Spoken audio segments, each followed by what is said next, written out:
Thank you for having me. Bob DeSantis, our Vice President of Research and Development, was originally going to give this talk, but unfortunately he had a barbecue accident this past weekend and was unable to make the trip, so I will be giving his talk.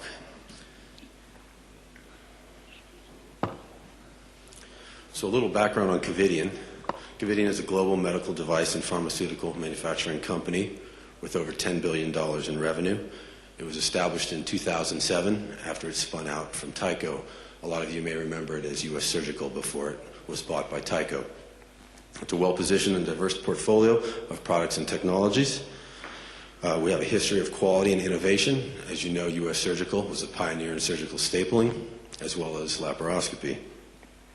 There's more than 40,000 employees worldwide. We have strong margins and great cash flow. Of course, we're a leader in all the areas where we participate.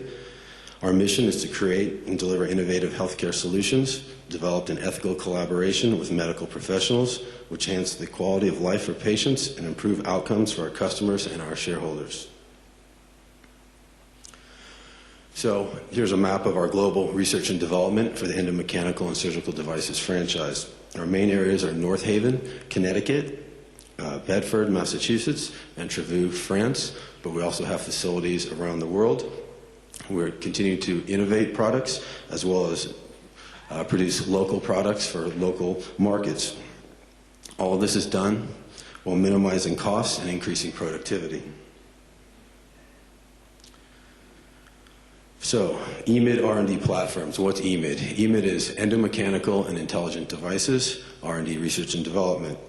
One of the platforms is our access and instrumentation. That would include our trocars, as well as our single incision device, the SILS port, and you also see the endostitch here that articulates, which is called the SILS stitch. Also, of course, another platform is stapling, which we are the leader in, and the powered devices. Power Medical was an acquisition we made about 2 years ago. It focuses on assurance, precision, consistency, and safety. I'll talk more about Power later. So just a background look at innovations in surgery from Covidien. Started in 1967 with surgical stapling, going on to laparoscopy, advanced MIS, and then also we have bio and synthetic materials like our AbsorbAttack fixation system. So what is the future of operative technology? Well, we want to advance the science and practice of surgery, of course. A lot of that is going to revolve around our powered platform. That includes tissue sensing, advanced stapling, improved access, possibly energy and ligation, as well as improved visualization.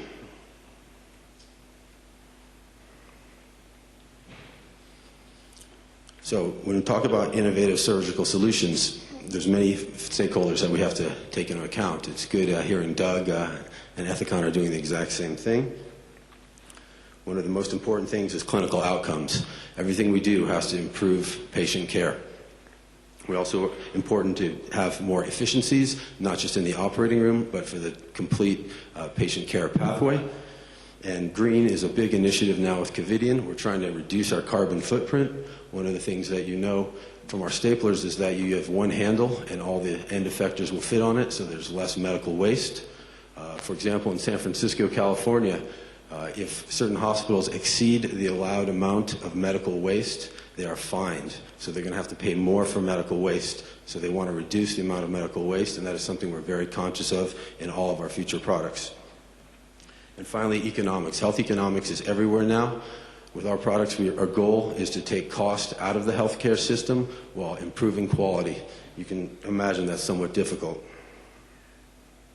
So when we talk about intelligent devices, because I said endomechanical and intelligent devices allow for the introduction of mechanical, biologic, and anatomic information to be analyzed intraoperatively by the surgeon. This allows direct device utilization towards improved outcomes. So surgeons can make decisions in the operating room before they do something. One example would be tissue sensing on a stapler. Now, the company won't let me talk about this anymore, especially with Doug in the room. So, when we talk about intelligent surgical stapling, this is the powered stapler. It's Covidien's first computer-mediated surgical stapling device. It's detachable single-use reloads. So just like the current handle, you can put any end effector on the end of this device. It's a reusable platform that reduces cost and reduces waste. It has rechargeable batteries, and it takes up less shelf space, and as well as it'll give assurance and the same quality staple line every time. The bottom picture is the right angle linear cutter, which is like a TA, except for it staples and cuts. It's in limited release right now in the US and Europe. And then the top device is the one that will accept any end effector in the future. It's a pretty exciting device, and of course, there's other technologies that can fit on it. So we talk about hybrid devices. These are combination devices in drug delivery. It's a rapidly emerging field that offers solutions which provide both biomechanic and biological benefits. Often drugs need to be delivered exactly at the site where they're needed. We're looking at devices to do that, as well as having bioactive materials on current devices. One example of a hybrid device is our Duet TRS. It's a fully integrated with superior fixation of the buttress material on the staple. It's 100% synthetic and absorbable, and it's the thinnest buttress material on the market. This is an example of our Duet TRS load, which is currently available everywhere. The buttress material is preloaded on the anvil. The anvil is easy to identify by its color and the markings, as well as with the Covidien staplers, you get a new anvil and knife blade with every stapling. So when we look at broad technology themes, these are all areas that we look at. And we talk to our customers, we talk to our surgeons, we talk to all the stakeholders, the hospital administrators, the OR nurses, even insurance companies, to identify what is important, with always keeping the clinical outcomes in mind first. So when we talk about minimally invasive access, the SILS port is something that you know, single incision surgery. Many operations are done this way now. There's SILS sleeves being done, of course, cholecystectomy, appendectomy, colectomy, even hysterectomy. We're always trying to minimize the incision using smaller devices, and we're looking at notes as well where it's appropriate. When we talk about resection and dissection, we're trying to reduce the amount of tissue that's needed to be resected, more automated systems, and integrating more optics to do that. There's an example of a powered device with some other features on it. Of course, diagnosis is critical in surgery. We know that, and we're looking at ways to enhance preoperative diagnosis. And that goes hand in hand with intraoperative imaging, combining real-time imaging with the preoperative imaging so the surgeon can make diagnoses in the operating room, resect less tissue. And of course, intraoperative information. I discussed that a little bit with tissue sensing and other things, that the surgeon can see what's happening before he fires a stapler, before he makes a transection.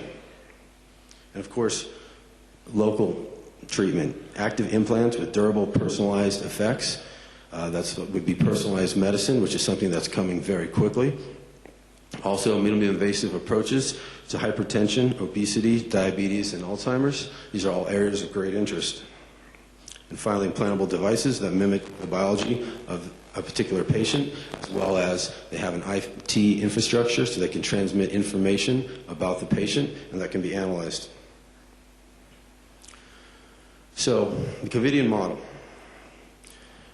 Always trying to reduce the trauma to the patient, improved outcomes for patients and clinicians, making clinicians' life easier in the operating room, as well as always taking into account healthcare economics, reducing cost while improving quality. I want to thank you very much for your time.